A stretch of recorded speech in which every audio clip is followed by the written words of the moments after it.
Hospital ہے جو کہ 100 بیڈڈ ہاسپٹل ہے. اچھا. ایک وقت پر ہم لوگ تقریباً 100 مریض اپنے پاس ایڈمٹ رکھ سکتے ہیں. اور اس کے علاوہ خیابان جامی پر ہمارا ایک OPD ہے اور ایک OPD ہمارا کورنگی میں ہے. صحیح. اس کے علاوہ ہمارے پاس 13 کمیونٹی کیمپس ہیں. کمیونٹی کیمپس میں ہم لوگوں نے کمیونٹی سائیکیٹری کا کانسیپٹ انٹروڈیوس کروایا ہوا ہے کہ جو لوگ یہاں پر نہیں آ سکتے ہیں, ان لوکیشنز تک نہیں پہنچ سکتے ہیں, ہم ہاسپٹل کو ان کے پاس لے جائیں. تو بیسکلی یہ وہ ان سیگمنٹ آف سوسائٹی کے لیے کام کر رہے ہیں جن کے پاس پیسے نہیں ہیں. تو جب علاج کے لیے پیسے نہیں ہے تو وہ ٹرانسپورٹ کیسے خرچ کر کے اتنی دور آ سکتے ہیں لوکیشنز تک. تو ہماری کمیونٹی وینز ہیں, ہماری ٹیمز ہیں, ہماری ٹیمز وہاں پر لوکیشنز پہ جاتی ہیں اور وہاں پر جو ہے سروسز پرووائڈ کرتی ہیں. میڈیکیشنز بھی ہم لوگ فری آف کاسٹ دے رہے ہوتے ہیں. اچھا, آپ کے پاس آپ کو کیا لگتا ہے فیملیز خود چھوڑنے آتی ہیں یا آپ خود تلاش کرتے ہیں کہ ایسے ذہنی امراض میں مبتلا لوگوں کو جو عمر میں ذرا بڑے ہیں, بچے نہیں ہیں, ان کو آپ خود تلاش کر کے لے آتے ہیں اپنے سینٹرز میں یا فیملیز خود چھوڑ جاتی ہیں؟ فیملیز خود لاتی ہیں. فیملیز خود آئیڈینٹیفائی کرتی ہیں کہ یہ ایک ایسا ادارہ ہے جو کہ اچھی ٹریٹمنٹ پرووائڈ کر رہا ہے. اور ٹریٹمنٹ کے علاوہ ون آف دا یونیکنیس جو کاروان حیات کی ہے وہ یہ ہے کہ وہ ریہیبلیٹیشن بھی پرووائڈ کرتا ہے.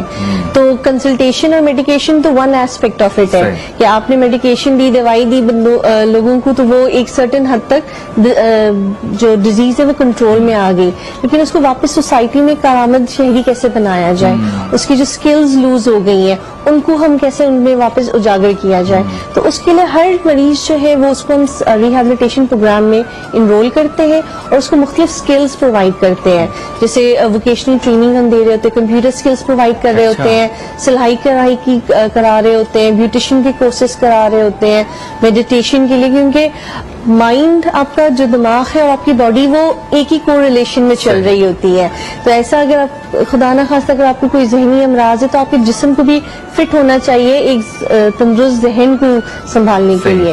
تو یوگا کی کلاسز کرواتے ہیں, جم کرواتے ہیں, بوٹینیکل گارڈن میں ان کو گرینری نیچر سے قریب کرواتے ہیں تاکہ یہ ساری چیزیں ان کو ہیلپ کرے واپس سوسائٹی میں ایک نارمل انسان کی طرح رہنے کے لیے. اچھا, آپ کے پاس اسٹاف کہاں سے آتا ہے ان سب کو ٹرین کرنے کے لیے؟ اچھا, اسٹاف ہمارے پاس جو ہے ہائی اسپیشلائز اسٹاف ہوتا ہے. ہمارے پاس سائیکیٹرسٹ ہوتے ہیں, ڈاکٹرز جو ہوتے ہیں, کنسلٹنٹ ڈاکٹرز ہوتے ہیں, جونیئر ڈاکٹرز ہوتے ہیں, سینئر ڈاکٹرز ہوتے ہیں, سائیکالوجسٹ ہوتے ہیں, آکیوپیشنل تھراپسٹ ہوتے ہیں. یہ تو وہ ساری میڈیکل کی ٹیم ہے جو کہ ایکچولی ٹریٹمنٹ پرووائڈ کر رہی ہوتی ہے. پھر ایک ریسرچ یونٹ ہے.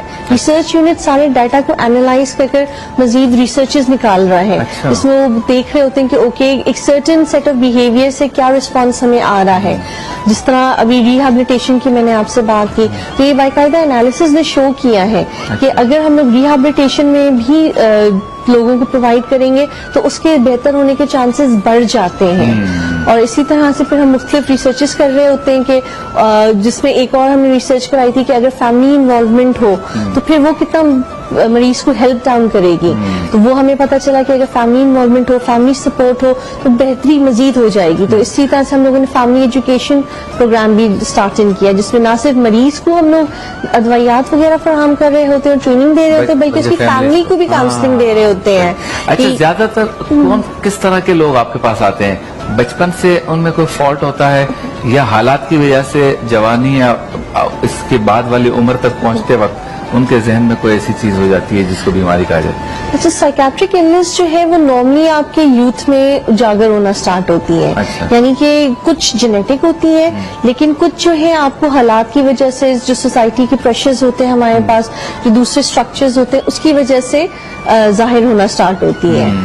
تو اس میں ہوتا یہ ہے کہ یا تو فیملی خود آئیڈینٹیفائی کر لیتی ہے کہ ہمارے اس بچے کو کوئی پرابلم ہے, لگ رہا ہے کہ کچھ پرابلم ہے, یہ بہت ہی نارمل طریقے سے نہیں بیہیو کر رہا ہے, اس کی ڈیلی فنکشنالٹی لوز ہوتی جا رہی ہے, اس کے کھانے پینے کے ٹائم خراب ہو رہے ہیں, وہ ہائیجین نہیں رکھ سک رہا ہے, صاف ستھرائی کا خیال نہیں کر سکتا, اس کو یہ خیال نہیں رہ رہا کہ کس کے سامنے کیسے بات کرنی ہے, ایک دم سے غصہ آ رہا ہے, ایک دم سے رونا سٹارٹ ہو رہا ہے, یہ دیز آر آل سائنز. اچھا, واپس کتنے لوگ چلے جاتے ہیں ٹھیک ہو کر؟ کتنے % لوگ واپس چلے جاتے ہیں, کتنے جن کو آپ کو آخر تک سنبھالنا پڑتا ہے, چلانا پڑتا ہے, رکھنا پڑتا ہے؟ اچھا, یہ تو ٹرکی سوال ہے کیونکہ ہر پیشنٹ یونیک ہوتا ہے, اس کی النس بھی اسی طرح سے یونیک ہوتی ہے. ہماری کوشش یہ ہوتی ہے کہ جب مریض ہمارے پاس آتا ہے تو وہ اس لیول تک واپس چلا جائے جس لیول پر وہ اس امراض میں آنے سے پہلے تھا. تو ہمارا جو ریکوری ریٹ ہے وہ تقریباً 85% ہے. لیکن کچھ النیسز جیسے اسکیزوفرینیا ہو گیا, بائی پولر ڈس آرڈر ہو گیا, یہ وہ امراض ہے جس کو مینج کرنا پڑتا ہے. تو یہ بیسکلی ایک انویزیبل بیماری ہوتی ہے, جیسے ڈائبٹیز ہوتی ہے, بلڈ پریشر ہوتا ہے, ہمیں وہ لے کر چلنا پڑتا ہے. تو اسی طرح سے ذہنی امراض میں اگر آپ کے پاس کوئی کرونک النس ہے تو اس کو آپ کو مینج کر کے چلنا ہوتا ہے. آگے کا کیا پلان ہے؟ آگے کے پلان ہمارے ہیں کہ جیسے الحمدللہ ہم لوگ کراچی میں اتنا کام کر رہے ہیں, ہم مزید اپنے کام کو ایکسپینڈ کر سکے, مزید سینٹرز کھول سکے, مزید فیسلٹیز لوگوں کو پرووائڈ کر سکے. چائلڈ سائیکیٹری ہم لوگوں نے اسٹارٹ آف کیا ہوا ہے, جس میں نہ صرف اڈلٹس کو بلکہ بچوں کو بھی ہم لوگ پرووائڈ کرتے ہیں سائیکیٹرک ہیلپ. سائیکیٹرک النس جو ذہنی امراض ہے نا, ہائیلی اسٹگمیٹائزڈ ہے ہماری سوسائٹی میں. ہم ایکسیپٹ نہیں کرنا چاہتے کہ یہ کوئی بیماری ہے یا اس کے لیے ہمیں ٹریٹمنٹ چاہیے. کتنا اخراجات آپ کو آ جاتے ہیں؟ اخراجات تو ہمارے کافی آ جاتے ہیں. اگر ایک پیشنٹ کی میں کاسٹ بتاؤں جس میں اس کی میڈیکیشن انکلوڈیڈ ہے, کنسلٹیشن انکلوڈیڈ ہے, یونیفارم انکلوڈیڈ ہے, کھانا پینا سب کچھ, تو وہ 2000 پر پرسن آتی ہے پر ڈے. سال میں کتنے اخراجات آپ کو, مطلب فنڈز آپ کو مل جائے تو آپ سمجھیں کہ اب پیس آف مائنڈ ہے؟ اچھا, ہماری جو ٹوٹل جو بجٹ بنتا ہے وہ تقریباً ہمارا 18 کروڑ پہ بنتا ہے. یہ کیمرہ آپ کے سامنے ہے, آپ اپیل کر سکتے ہیں تاکہ آپ کے 18 کروڑ کا ٹارگٹ کس طرح پورا ہو. یقیناً اپیل کریں گے, لوگوں کے دلوں میں بات آئے گی تو وہ پورا کریں گے انشاءاللہ. سائیکیٹرک النس ایک ایسی بیماری ہے جو کہ ہم لوگ اگر صرف 2-4 بھی ہوتے ہیں تو ہم اس کو ایک تو ایکسیپٹ نہیں کر پا رہے ہوتے, اور دوسرا ہمیں شرم محسوس ہوتی ہے کہ ہم کسی سے بات کریں یا کسی کے پاس ہیلپ کے لیے جائیں. اور کیونکہ یہ اس طرح کی امراض نہیں ہے کہ فوراً اگر کوئی آپریشن ہو گیا تو بہتری آ گئی, یہ ایک لانگ ٹرم چیز ہے. تو اس کے لیے جتنا آپ لوگ سپورٹ کر سکے ہم آپ کے شکر گزار ہوں گے. ہم آپ سے اپیل کریں گے کہ آپ کی جو زکوٰۃ ہے, عطیات ہے, ڈونیشنز ہیں, پلیز آپ لوگ کاروانے حیات کی طرف ڈونیٹ کریں تاکہ جو ہے ہم ان مریضوں کو جو ہے ان کا علاج کر سکے اور اس کے ساتھ ہی سروسز بھی ایکسپینڈ کر سکیں. آج کل جس طرح کووڈ پھیلا ہوا ہے تو اندیشہ یہی ہے کہ کووڈ کی وجہ سے بہت سارے ذہنی امراض میں اضافہ ہو جائے گا.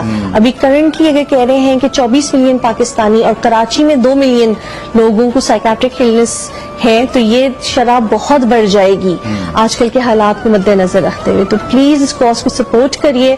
ہمارا فیس بک پیج ہے, اس پر آپ آئیے, اس پہ بینک ڈیٹیلز ہے, اس پر آپ دل کھول کر عطیات دیں. اس کے علاوہ اگر گھر سے ڈونیشنز پک اپ کروانا چاہ رہے ہیں تو اس کے لیے ہمارا نمبر ہے 021-111-534-111. تو پلیز جتنا ہو سکے ہماری یہ اپیل ہے کہ آپ ہمیں سپورٹ کریں اور اس کاز کی اپنی